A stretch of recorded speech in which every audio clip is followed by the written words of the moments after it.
Hello all, good evening. Welcome to Kerala stock market. അപ്പം ഇന്നത്തെ post market സെഷനിലേക്ക് നമുക്ക് പോകാം. സ്ട്രേറ്റ് നമ്മൾ പറയുമ്പോൾ ബാങ്ക് നിഫ്റ്റിയിലെ ഇന്നത്തെ പ്രധാനപ്പെട്ട മൂവ്മെൻറ്റ്സ് നമുക്ക് നോക്കണം. ആൻഡ് എന്തായിരിക്കും മാർക്കറ്റിലെ തുടർന്നുള്ള ചലനങ്ങൾ എന്നുള്ള കാര്യവും നമുക്ക് ഇന്ന് ഏകദേശം ഒന്ന് വിലയിരുത്തണം.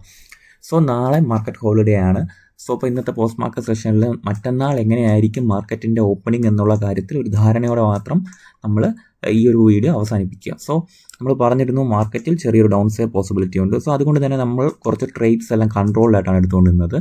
ഇപ്പോൾ മാർക്കറ്റ് നോക്കുകയാണെങ്കിൽ ഒരു അപ്സൈഡ് മൊമെൻറ്റം എത്ര റേഞ്ചിൽ നിന്നാണ് ഒരു 6% മൊമെൻറ്റത്തിന് ശേഷം മാർക്കറ്റ് ഒരു ഡീപ്പ് കറക്ഷനുള്ള ഒരു പോസിബിലിറ്റി ഇവിടെ കാണിക്കുന്നുണ്ട്. സോ ഈ മാർക്കറ്റ് ഒരു ഹൈ തന്നു, ലോ വന്നു, ആൻഡ് വീണ്ടും മാർക്കറ്റ് ഒരു ലോ തരികയാണ് അല്ലേ. ഇപ്പം ഇതൊരു കൺസേൺ ഉണ്ടോ എന്ന് ചോദിച്ചാൽ ചെറിയൊരു കൺസേൺ ഉണ്ടെന്ന് തന്നെ പറയേണ്ടി വരും. കാര്യം അടുത്തൊരു ചെറിയ സ്ട്രക്ചർ ബ്രേക്ക് ചെയ്താണ് മാർക്കറ്റ് താഴോട്ട് വരാനുള്ള ഒരു പോസിബിലിറ്റി കാണിക്കുന്നത്. സോ മാർക്കറ്റിന് ഇനി ബയേഴ്സിൻ്റെ കൺട്രോളിലാക്കാനുള്ള ഒരു സോൺ എന്ന് പറയുന്നത് 25,400 എന്നുള്ള ഈ റേഞ്ചാണ്. ഈ റേഞ്ച് മാർക്കറ്റ് ഹോൾഡ് ചെയ്തില്ലെങ്കിൽ മാർക്കറ്റ് ഡീപ്ലി വീണ്ടും ചെറിയൊരു കറക്ഷനിലേക്ക് പോകും. ഈ ഒരു ലിക്വിഡിറ്റി ഏരിയയിലേക്ക് മാർക്കറ്റ് എത്താനുള്ള ഒരു പോസിബിലിറ്റി ഉണ്ട്. 25,000 എന്നുള്ള ഏരിയയിൽ മാർക്കറ്റ് വന്ന് ടെസ്റ്റ് ചെയ്ത് അപ്സൈഡ് പോകാനുള്ള ഒരു പോസിബിലിറ്റിയാണ് ഞാൻ കാണുന്നത്. സോ ഇനിയുള്ള ദിവസങ്ങളിൽ മാർക്കറ്റിൽ നമ്മൾ സൂക്ഷിക്കേണ്ടത് ഈ ഒരു 25,000 വാലിഡേറ്റ് ചെയ്യുമോ ഇല്ലേ എന്നുള്ളതാണ്. സോ ഇനിയുള്ള കുറച്ച് ദിവസം മാർക്കറ്റിൽ ഒരു ഡൗൺ സൈഡ് മൊമെൻറ്റത്തിലുള്ള പോസിബിലിറ്റി നമുക്കിവിടെ കാണാം. സോ ഇത് കണ്ടില്ലേ, ഇതുപോലെ ഹൈ തന്ന ശേഷം മാർക്കറ്റ് ഡീപ്ലി ഒരു കറക്ഷൻ തരാറുള്ളതാണ്. സോ അതുപോലത്തെ ഒരു മൊമെൻറ്റം ആയിരിക്കാം മേ ബി നമുക്ക് ഇവിടെയും കാണാൻ സാധിക്കുക. എത്ര അപ്സൈഡ് മൊമെൻറ്റം തന്നാലും അതിൻ്റെ പിറകെ ഒരു ഡൗൺ സൈഡ് മൊമെൻറ്റം നിഫ്റ്റി തന്നിട്ടുണ്ട്. നിങ്ങൾ കണ്ടില്ലേ, ഇതുപോലെ ഒരു മൊമെൻറ്റം തരുന്നു, ആൻഡ് ശേഷം ഗ്രാജുവലായിട്ട് അതിൽ നിന്നും വലിയൊരു കറക്ഷൻ തരുന്നു. സോ ഇങ്ങനെയുള്ളൊരു മൂവ്മെൻറ്റ്സ് മാർക്കറ്റിൽ സ്വാഭാവികമാണ്. സോ നമ്മൾ എപ്പോഴും റിസ്ക് അപ്പറ്റേറ്റ് നോക്കി മാത്രം ട്രേഡ് ചെയ്യുക, നമ്മുടെ പൊസിഷൻസ് എപ്പോഴും കൺട്രോൾ വെച്ചേക്കുക.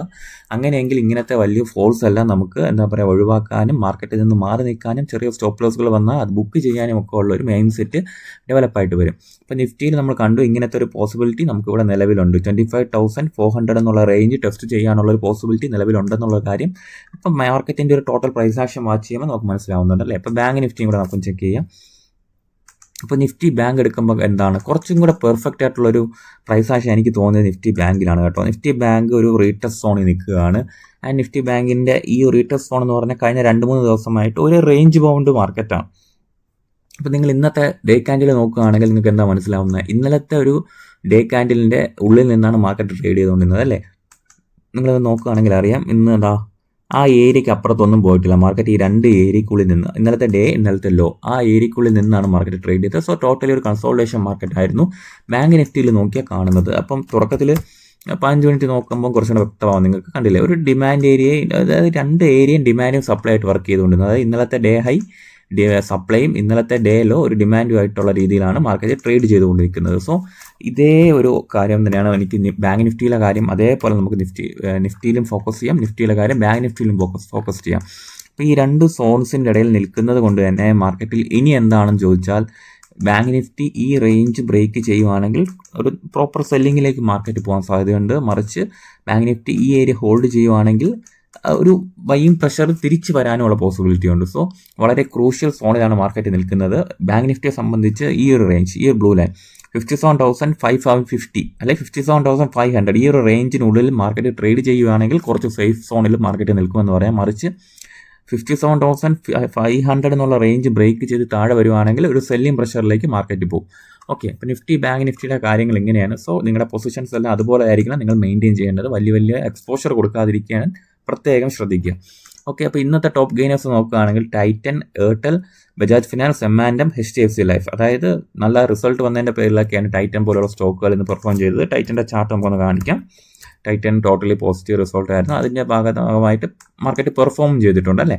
അപ്പം അടുത്ത ഒരു റേഞ്ച് 3860 എന്നൊക്കെ പറയുന്ന ഒരു സെല്ലേഴ്സിൻ്റെ പോസിബിലിറ്റി ഉള്ള മേഖലയാണ്. അപ്പോൾ അങ്ങോട്ടേക്കാണ് മാർക്കറ്റ് ട്രേഡ് ചെയ്യുന്നത്. ഓക്കെ, ബട്ട് ഫൈനൽ ടാർഗറ്റ് ഒരു 4129 എന്നൊക്കെയാണ് ഞാൻ വച്ചിരിക്കുന്നത്. സോ മാർക്കറ്റിൽ നമുക്ക് നോക്കാം ആ ഏരിയ കവർ ചെയ്ത് മാർക്കറ്റിൽ ടൈറ്റൻ മൂവ് ചെയ്യാൻ പറ്റുമോ എന്ന്.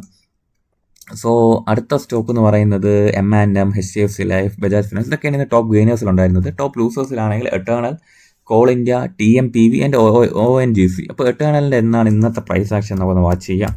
എട്ടേണൽ ഇതേപോലെ സ്റ്റോക്സ് ഒക്കെ നമുക്ക് എടുത്ത് നോക്കണം. ടോപ്പ് ഗെയിനേഴ്സ് ടോപ്പ് ലൂസേഴ്സ് ഉള്ള സ്റ്റോക്സിൻ്റെ പ്രൈസ് ആക്ഷനൊക്കെ ഒന്ന് പഠിക്കാൻ ശ്രമിക്കാം. ഇപ്പോൾ എട്ടേണൽ കണ്ടില്ലേ, എട്ടേണൽ ഡിമാൻഡ് ഏരിയയിലേക്ക് വീണ്ടും എത്തുകയാണ്.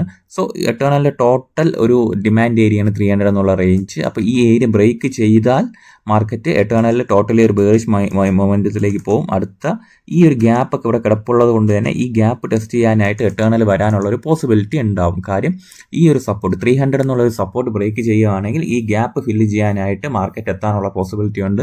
അതായത് 270 to 260 റേഞ്ചിലോട്ടൊക്കെ എറ്റേണൽ പാസ് ചെയ്ത് വരാനുള്ള പോസിബിലിറ്റി ഉണ്ട്. സോ എറ്റേണലിൻ്റെ ക്രൂഷ്യൽ റേഞ്ചിലാണ് നിൽക്കുന്നത്. 300 എന്നുള്ള സോണ് ഹോൾഡ് ചെയ്യേണ്ടത് എറ്റേണലിൻ്റെ ഒരു പോസിറ്റീവ് മൊമെൻറ്റത്തിന് അത്യാവശ്യമായിട്ടുള്ള കാര്യമാണ് അല്ലേ. സോ അപ്പോൾ ഇന്ന് ടോട്ടലി നിഫ്റ്റിയും ബാങ്ക് നിഫ്റ്റിയൊക്കെ പോസിറ്റീവ് അല്ലായിരുന്നു. ആൻഡ് ഇടയ്ക്ക് ചില സ്റ്റോക്സുകൾ നല്ല പോസിറ്റീവായിട്ട് ട്രേഡും ചെയ്തിട്ടുണ്ട്. അതിൻ്റെ ഒരു ഉദാഹരണമാണ് ആനന്ദ് രതി ഷെയർ ആൻഡ് സ്റ്റോക്ക് ബ്രോക്കേഴ്സ് എന്ന കമ്പനി. കുറച്ച് നല്ല പോസിറ്റീവ് പ്രൈസ് ആക്ഷൻ കണ്ടിട്ടുണ്ട്. ഇന്നാണെങ്കിൽ ഒരു ഓവർ ഹെഡ് സപ്ലൈ ടെസ്റ്റ് ചെയ്തിട്ടുണ്ട്. ഈ ഒരു ഏരിയയിൽ ഒരു സപ്ലൈ ഉണ്ട്. ആ സപ്ലൈ ടെസ്റ്റ് ചെയ്ത് ക്ലോസിങ് അത്യാവശ്യം നല്ലൊരു ക്ലോസിങ് തന്നിട്ടുണ്ട്. ആൻഡ് നമുക്ക് വേറെ 1-2 സ്റ്റോക്സും കൂടെ നല്ല രീതിയിൽ പെർഫോം ചെയ്തിട്ടുണ്ടായിരുന്നു. നോക്കുകയാണെങ്കിൽ ട്രോളിങ്സ് ഇന്ന് കുറച്ച് നല്ല രീതിയിൽ പെർഫോം ചെയ്ത സ്റ്റോക്കായിരുന്നു. ആൻഡ്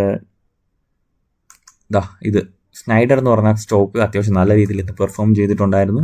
സ്നൈഡറിൻ്റെ റിസൾട്ട് വരുന്നതിൻ്റെ ഭാഗമായിട്ട് ഒരു പോസ്റ്റ് റിസൾട്ട് അല്ലെ ഒരു പ്രീ റിസൾട്ട് പെർഫോമൻസ് എന്ന് വേണമെങ്കിൽ പറയാൻ സ്നൈഡർ എന്ന് അത്യാവശ്യം അപ്സൈഡ് പോകാനുള്ള ടെൻഡൻസി കാണിച്ചിട്ടുണ്ടായിരുന്നു.